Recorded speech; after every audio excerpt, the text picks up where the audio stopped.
संबंध। कायरता के आने के बाद अब क्या करें, इस जिज्ञासा को दूर करने के लिए भगवान कहते हैं क्लेव्यं मास्म गमः पार्थ नैतत्त्वय्युपपद्यते क्षुद्रं हृदय दौर्बल्यं त्यक्त्वोत्तिष्ठ परन्तप।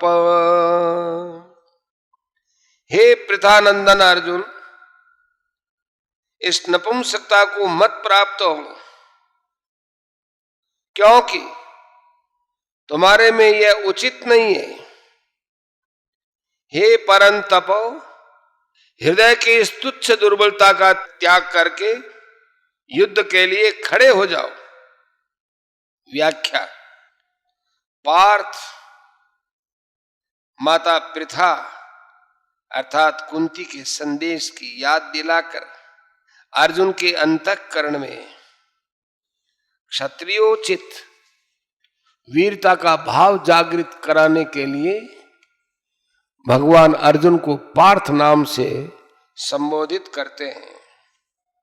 तात्पर्य है कि अपने में कायरता लाकर तुम्हें माता की आज्ञा का उल्लंघन नहीं करना चाहिए। क्लेप्यम आस्मगम, अर्जुन कायरता के कारण युद्ध करने में अधर्म और युद्ध न करने में धर्म मान रहे थे। अतः अर्जुन को चेताने के लिए भगवान कहते हैं कि युद्ध न करना धर्म की बात नहीं है, यह तो नपुंसकता हिंजड़ापन है। इसलिए तुम इस नपुंसकता को छोड़ दो। नैतत्त्वय्युपपद्यते, तुम्हारे में यह हिंजड़ापन नहीं आना चाहिए था, क्योंकि तुम कुंती जैसी वीर क्षत्राणी माता के पुत्र हो और स्वयं भी शूरवीर हो। तात्पर्य है कि जन्म से और अपनी प्रकृति से भी यह नपुंसकता तुम्हारे में सर्वथा अनुचित है।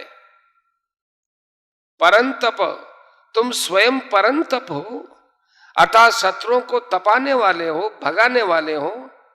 तो क्या तुम इस समय युद्ध से विमुख होकर अपने शत्रुओं को हर्षित करोगे? क्षुद्रम हृदय दौर्बल्यम त्यक्तोत्तिष्ठ। यहां क्षुद्रम पद के दो अर्थ होते हैं। पहला कि यह हृदय की दुर्बलता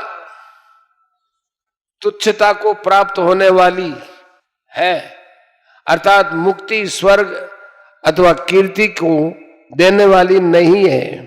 अगर तुम तुच्छता का त्याग नहीं करोगे तो स्वयं तुच्छ हो जाओगे। और दूसरा, यह हृदय की दुर्बलता माने तुच्छ चीज है। तुम्हारे जैसे शूरवीर के लिए ऐसी तुच्छ चीज का त्याग करना कोई कठिन काम नहीं है। तुम जो ऐसे मानते हो कि मैं धर्मात्मा हूं और युद्ध रूपी पाप नहीं करना चाहता, तो ये तुम्हारे हृदय की दुर्बलता है, कमजोरी है। इसका त्याग करके तुम युद्ध के लिए खड़े हो जाओ, अर्थात अपने प्राप्त कर्तव्य का पालन करो। यहां अर्जुन के सामने युद्ध रूप कर्तव्य कर्म है। इसलिए भगवान कहते हैं कि उठो, खड़े हो जाओ और युद्ध रूप कर्तव्य का पालन करो। भगवान के मन में अर्जुन के कर्तव्य के विषय में जरा सा भी संदेह नहीं है। वे जानते हैं कि सभी दृष्टियों से अर्जुन के लिए युद्ध करना ही कर्तव्य है। अतः अर्जुन की थोथी युक्तियों की परवाह न करके उनको अपने कर्तव्य का पालन करने के लिए चट आज्ञा दे देते हैं कि पूरी तैयारी के साथ युद्ध करने के लिए खड़े हो जाओ। परिशिष्ट भाव। इस बात का विस्तार भगवान ने आगे 31वें से 48वें श्लोक तक किया है।